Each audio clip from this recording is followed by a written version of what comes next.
할렐루야! 오늘도 주님과 동행하는 행복한 하루 되시기를 축복합니다.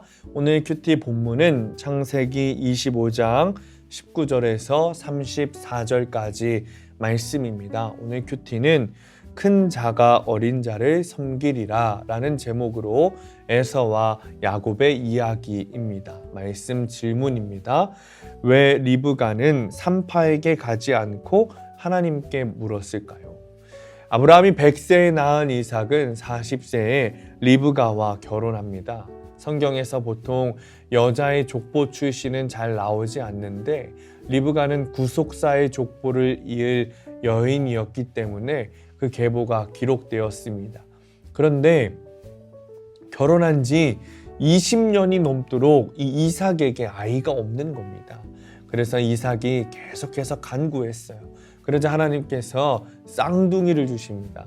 하나님은 우리의 기도로 하나님의 계획을 이루어 가기를 원하십니다. 특별히 생명은 하나님이 허락하신 존귀한 선물입니다. 어렵게 생명을 임신한 리브가가 쌍둥이를 임신했는데 이 태 속에서 서로 싸우는 거예요. 22절 말씀입니다. 그 아들들이 그의 태 속에서 서로 싸우는지라. 그가 이르되 이럴 경우에는 내가 어찌할꼬 하고 가서 여호와께 묻자온대. 보통 이럴 때면 여러분 산모는 우리가 산부인과를 찾아가듯이 산파를 찾아가기 마련입니다. 그런데 이 리브가는 이 일에 대해서 하나님께 묻는 거예요. 리브가에게는 생명이라는 것이 주님이 주인 되시고 주관하신다는 사실을 믿었기 때문입니다. 특별히 자신에게 주어진 이 쌍둥이의 생명이 주님으로부터 왔다고 믿었기 때문이죠. 참 보통 믿음이 아니다 싶습니다. 그러자 생명을 주관하시는 하나님이 또 드러나게 되시죠. 23절 말씀입니다. 여호와께서 그에게 이르시되 두 국민이 네 태중에 있구나. 두 민족이 네 복중에서부터 나누이리라. 이 족속이 저 족속보다 강하겠고 큰 자가 어린 자를 섬기리라 하셨더라. 사실 당시 문화를 보면 여러분 언제나 장자가 최고였습니다. 첫째 아들이 최고라는 말이죠. 차자, 즉 둘째 아이는 찬밥 신세가 되는 것이 당연한 문화였습니다. 그런데 하나님께서 말씀하시기를 그들이 두 개의 민족을 이룰 텐데 큰 자가 이 어린 자를 섬기게 된다는 거예요.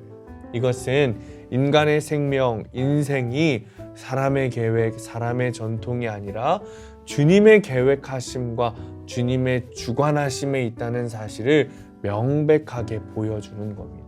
그리고 그것을 넘어서서 생명의 주관자이신 주님께서 구원의 계획도 가지고 계시다는 거죠.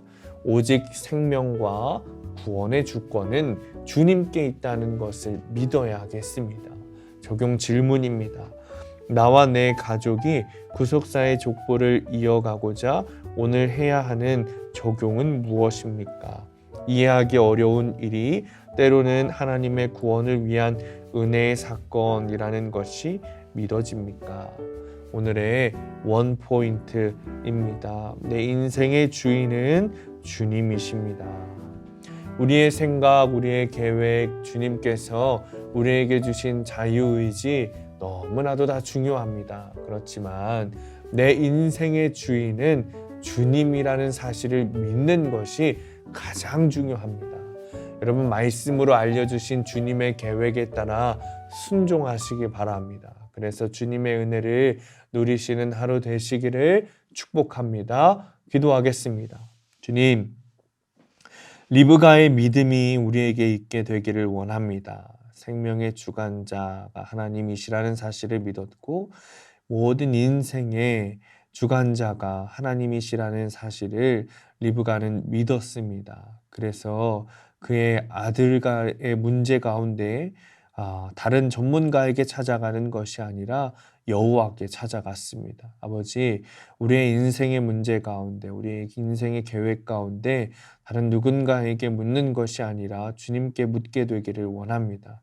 우리의 인생의 주인이 주님이시라는 사실을 굳게 믿고 오직 하나님께 찾아가 말씀으로 묻고 기도로 묻는 우리의 삶이 되도록 주님 축복하여 주옵소서. 예수님의 이름으로 기도합니다. 아멘.